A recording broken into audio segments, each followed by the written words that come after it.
yang duduk berjuntai dan bernyanyi akan pergi sebagai orang buangan. Bacaan dari nubuat Amos. Beginilah firman Tuhan Allah semesta alam. Celakalah orang-orang yang merasa aman di Sion, yang merasa tentram di gunung Samaria. Celakalah orang yang berbaring di tempat tidur dari gading dan duduk berjuntai di ranjang, yang memakan anak-anak domba dari kumpulan kambing domba dan anak-anak lembu dari tengah-tengah kawanan binatang yang tambun, yang bernyanyi-nyanyi mendengar bunyi gambus dan seperti daun menciptakan bunyi-bunyian bagi dirinya. Celakalah orang yang minum anggur dari bokor dan berurat dengan minyak yang paling baik, tetapi tidak berduka karena hancurnya keturunan Yusuf. Sebab sekarang mereka akan pergi sebagai orang buangan di kepala barisan, dan berlalulah hiruk pikuk pesta orang-orang yang duduk berjuntai itu. Demikianlah sabda Tuhan.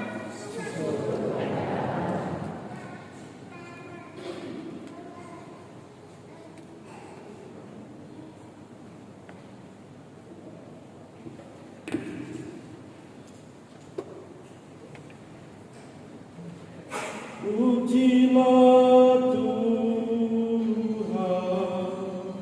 hai jiwaku.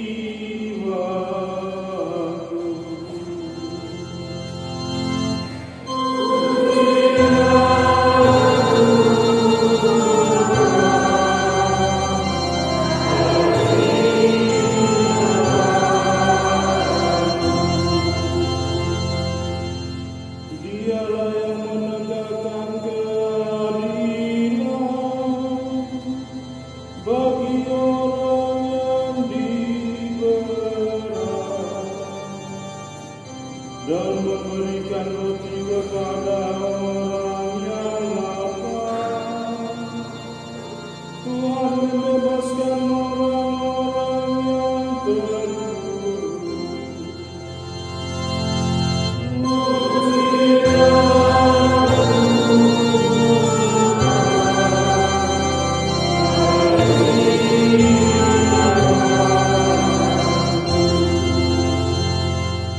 Tuhan membuka mata orang buta.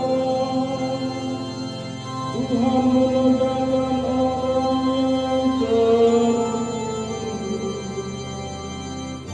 Tuhan mengasihi orang-orang benar. Tuhan menjaga orang-orang asing.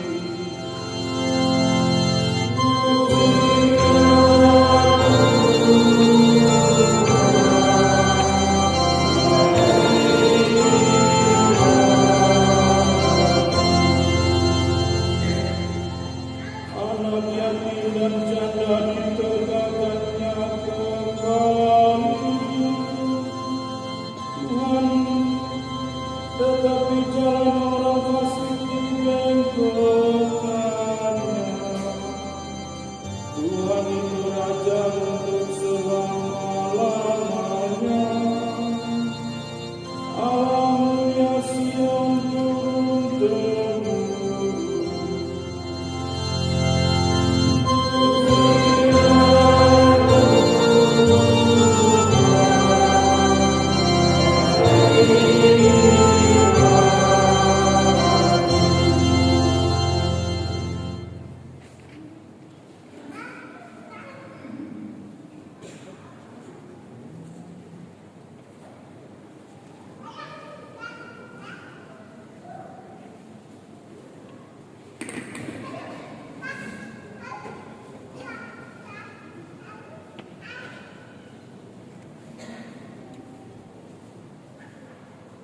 Taatilah perintah ini hingga pada saat Tuhan menyatakan diri. Bacaan dari surat pertama Rasul Paulus kepada Timotius. Hai engkau manusia Allah, jauhlah semua kejahatan, kejarlah keadilan, ibadah, kesetiaan, kasih, kesabaran, dan kelembutan. Bertandinglah dalam pertandingan iman yang benar, dan rebutlah hidup yang kekal. Untuk itulah engkau telah dipanggil, untuk itulah engkau telah mengikrarkan ikrar yang benar di hadapan banyak saksi. Di hadapan Allah yang memberikan hidup kepada segala sesuatu, dan di hadapan Yesus Kristus yang memberikan kesaksian yang benar, di hadapan Pontius Pilatus, aku memperingatkan engkau, taatilah perintah ini tanpa cacat dan tanpa celah hingga pada saat Tuhan kita Yesus Kristus menyatakan dirinya Raja di atas segala raja dan Tuhan di atas segala Tuhan. Dialah satu-satunya yang tidak takut kepada maut dan bersemayam dalam terang yang tak terhampiri. Tak seorang pun pernah melihat Dia, dan tak seorang manusia pun dapat melihat Dia. Bagi Dialah hormat dan kuasa yang kekal. Amin. Demikianlah sabda Tuhan. Mohon dipersilakan berdiri.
Sekali peristiwa, Yesus berkata kepada orang-orang Farisi,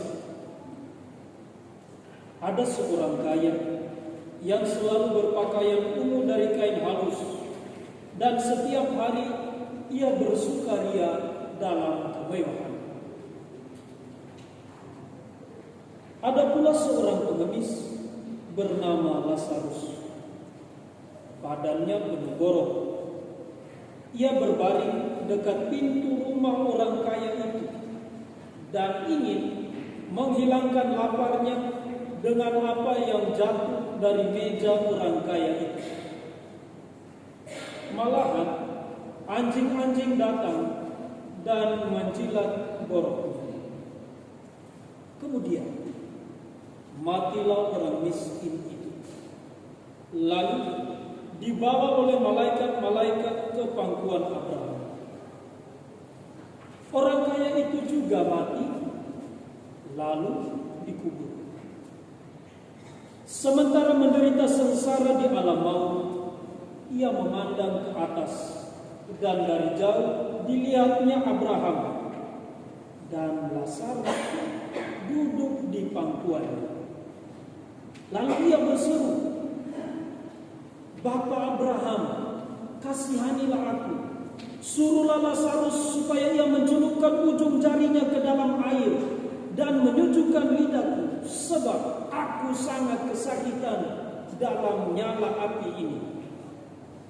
Tetapi Abraham berkata, "Anak, ingatlah, engkau telah menerima segala yang baik semasa hidupmu, sedangkan Lazarus segala yang buruk. Sekarang di sini dia mendapat penghiburan dan engkau sangat menderita. Selain itu, di antara kami dan engkau terbentang jurang yang tak terseberangi, supaya mereka yang mau pergi dari sini kepadamu, ataupun mereka yang mau datang dari situ kepada kami, tidak dapat menyeberang." Kata orang itu, "Kalau demikian, aku minta kepadamu Bapa, supaya engkau menyuruh dia ke rumah ayahku, sebab masih ada 5 orang saudaraku, supaya ia memperingatkan mereka dengan sungguh-sungguh, agar mereka kelak jangan masuk ke dalam tempat penderitaan ini." Tetapi kata Abraham, "Mereka memiliki kesaksian Musa dan para nabi.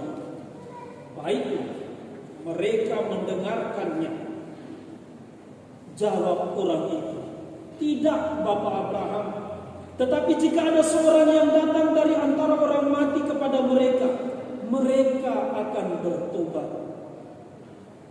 Kata Abraham kepadanya, "Jika mereka tidak mendengarkan kesaksian Musa dan para nabi, mereka tidak juga akan mau diyakinkan sekalipun oleh seseorang yang bangkit dari antara orang mati." Demikianlah sabda Tuhan.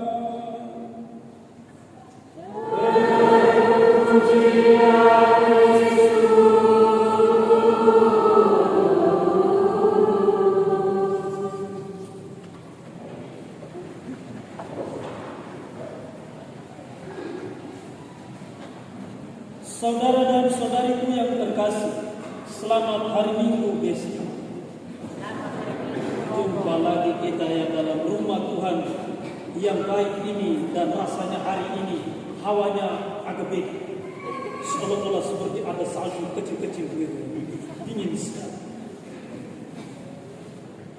Pada hari ini kita melihat bagaimana Tuhan menegur kita dengan kesaksian yang ditulis oleh Lukas tentang pergulatan iman dari seorang kaya dan juga Lazarus.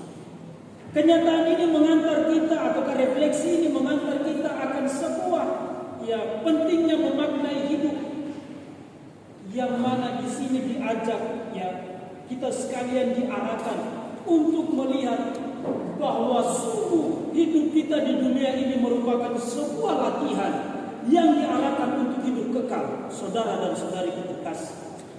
Jadi jangan lupa bahwa sekalipun apapun yang engkau berbuat, sekecil apapun di dunia ini, itu merupakan latihan yang paling baik yang engkau lakukan untuk kelak engkau hidup di surga.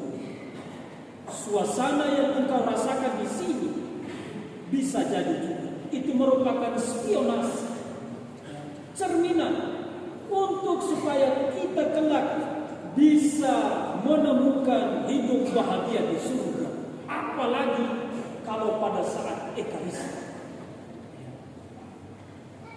Jadi saya harap pada saat misa kita sungguh-sungguh mengarahkan, karena kita akan bertemu dengan Tuhan sendiri yang memberikan tubuh dan darahnya sebagai korban, yang merupakan jaminan keselamatan untuk kita sekalian sebagai orang yang percaya dalam gereja Katolik. Amin, saudara.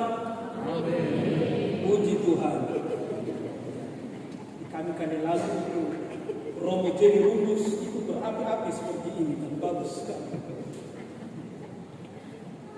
Lebih lanjut, saudara dan saudariku terkasih, dalam kenyataan bahwa kita yang mengarahkan seluruh hidup kita di sini, apakah yang mau kita cari?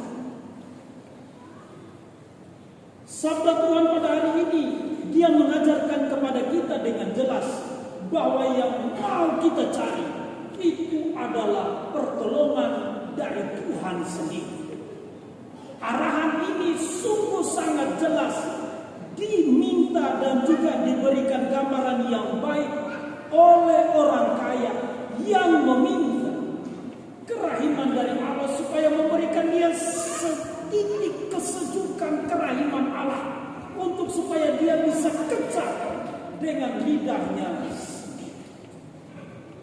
karena minta. Panasnya hidup ini dan beratnya juga kadang-kadang itu tidak main-main, saudara.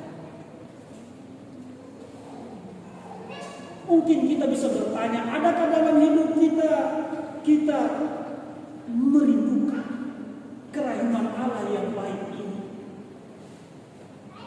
Ataukah kita hanya puas dengan semua yang telah kita terima, yang telah kita dapat, yang seolah-olah kita berjuang sendirian? Saudara dan saudari terkasih, bacaan ini juga mau mengajarkan kepada kita agar kita selalu militan dengan seluruh rezeki yang kita dapat dari Tuhan. Bukankah semua pemberian itu merupakan doa-doa kita yang secara sadar maupun tidak sadar telah kita minta dalam doa Bapa kami, berilah kami rezeki ya Tuhan. Dan Tuhan selalu memberikannya kepada kita. Dalam kenyataan yang baik ini juga, bahwa kita juga diminta bahwa untuk mengolah semua yang kita terima ini sebagai bagian dari persembahan hati kita untuk melihat Tuhan, sebagaimana yang dikatakan ataukah yang dibuat oleh Lazarus. Saudara dan saudari terkasih, seperti yang sudah juga saya katakan beberapa kali lalu, kalau tidak salah itu di kota, ya, bahwa memang sebagai orang Katolik, ya, untuk supaya bisa menikmati kerajaan surga itu murni merupakan belas kasihan Tuhan. Tetapi jangan lupa juga supaya kita tidak salah menerjemahkan hidup kita, bahwa bukan berarti kalau saya miskin itu saya dikutuk oleh Tuhan, ataukah kalau saya kaya itu saya diberkati. Ataukah juga jangan cepat untuk mengatakan, ya bahwa untuk supaya bisa masuk surga itu saya harus hidup miskin, sengsara tidak punya apa-apa. Sementara ya kalau saya kaya itu otomatis nanti saya akan masuk neraka. Seperti gambaran ini. Dalam kenyataan yang lebih baik, pengalaman Lazarus mengajarkan kita tentang sebuah kepastian iman yang benar. Kita dapat melihatnya dari gambaran diri seorang Lazarus menurut arti nama. Saudara, Lazarus itu dalam kenyataan yang lebih baik, ya, arti ataukah nama kata lain dari Lazarus itu adalah Eleazar, yang artinya bahwa, ya, Tuhan ataukah ya, dengan arti nama, arti kata dari Eleazar itu berarti bahwa Tuhan yang menemukan. Sehingga dari kitab suci ini kita melihat bahwa sebetulnya apa yang diperbuat oleh orang kaya untuk Lazarus itu sebetulnya kalau ia pergunakan dengan baik maka itu adalah jalan yang terbaik supaya dia menemukan Tuhan. Justru karena ia mengabaikan Lazarus, maka di situ Tuhan tidak dapat ia jumpai. Artinya dalam makna lurus yang paling baik dalam hidup kita, bahwa sesungguhnya jika dalam hidup ini kita saling bantu-membantu, tolong-menolong, hormat-menghormati satu sama lain, sebetulnya bukan engkau yang menolong orang yang bersangkutan, tetapi sesungguhnya di situ engkau sedang berusaha untuk menemukan Tuhan dalam hidup. Penting sekali, penting untuk memaknai seluruh yang engkau dapat itu untuk menemukan Tuhan. Janganlah rezeki, pangkat, jabatan, lalu segala sesuatu yang engkau peroleh ini, lalu engkau lakukan itu untuk menjerumuskan atau mencelakakan orang lain. Jangan. Pakailah itu untuk menemukan Tuhan dalam kebaikan-kebaikan yang bisa engkau buat. Jangan sampai kita mempergunakan semua yang kita peroleh ini hanya untuk kesenangan kita karena kita melihat orang lain celaka. Karena dengan berbuat seperti itu, sesungguhnya engkau sedang menjerumuskan dirimu di dalam jurang yang sangat dalam itu kan. Sehingga saya sudah katakan kali lalu, tempat di atas itu akan tetap kosong. Karena semua orang pilih untuk tinggal di bawah. Surga akan tetap kosong karena semua orang pilih tinggal di neraka. Orang pilih tinggal di surga. Karena hidupnya di dunia itu awut-awutan. Kekayaan yang didapat semuanya itu diperuntukkan untuk foya-foya. Untuk sesuatu yang bukan-bukan. Untuk mabuk, untuk judi, untuk macam-macam kadang-kadang itu. Kita lihat sekarang marak sekali. Televisi itu menjadi cerminan yang paling baik bagi kita. Kadang kita sulit juga untuk bertobat.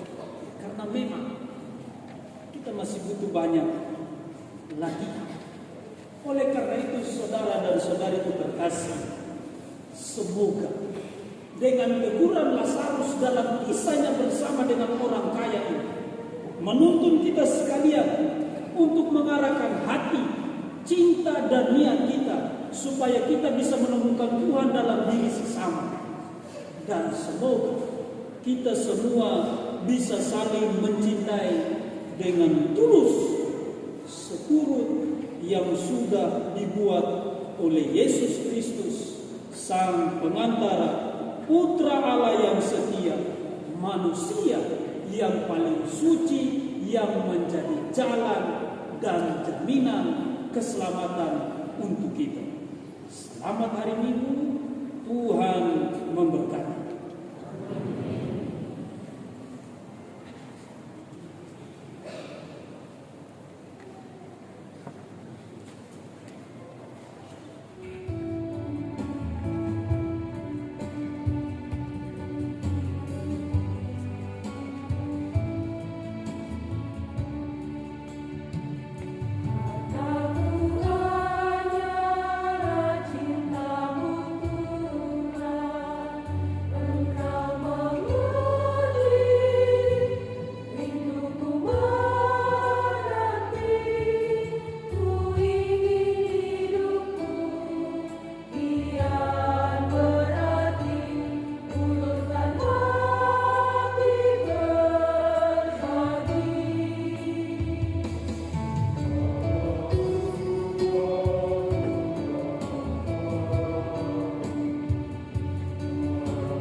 Berdoalah saudara dan saudari terkasih supaya persembahan dan persembahan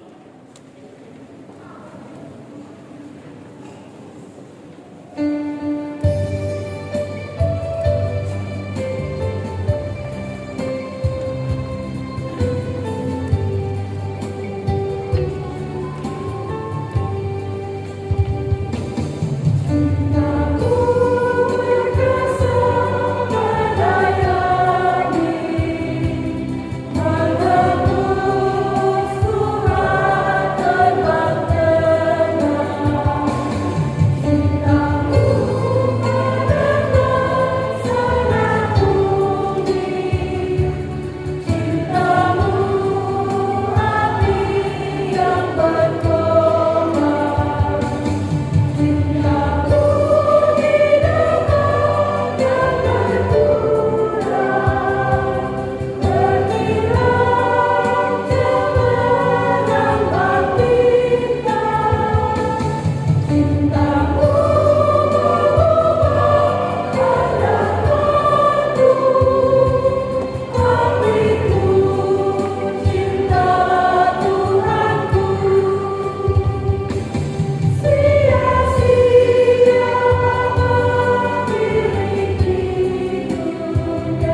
dimulai pukul 9.00 pagi.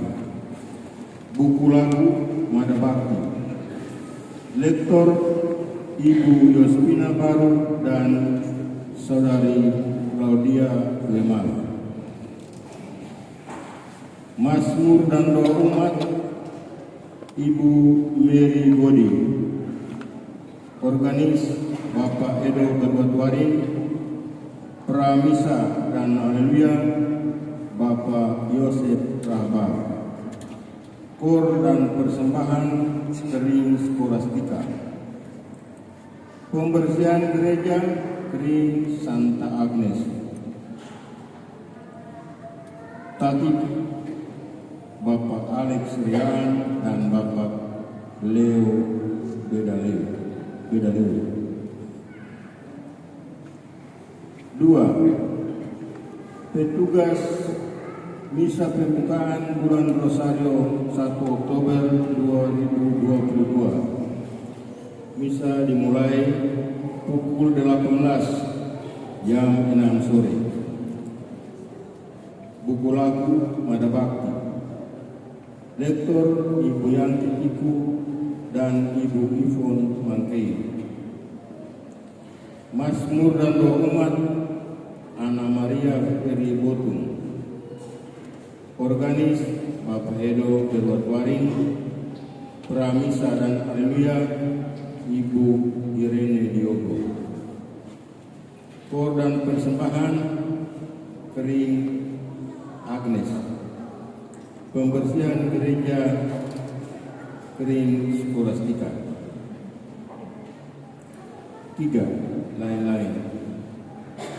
Ucapan terima kasih atas umat stasi. Kami ucapkan terima kasih kepada Romovan yang sudah mempersembahkan misa kudus pada pagi hari ini, dan semua petugas liturgi yang melayani perayaan misa di pagi hari ini.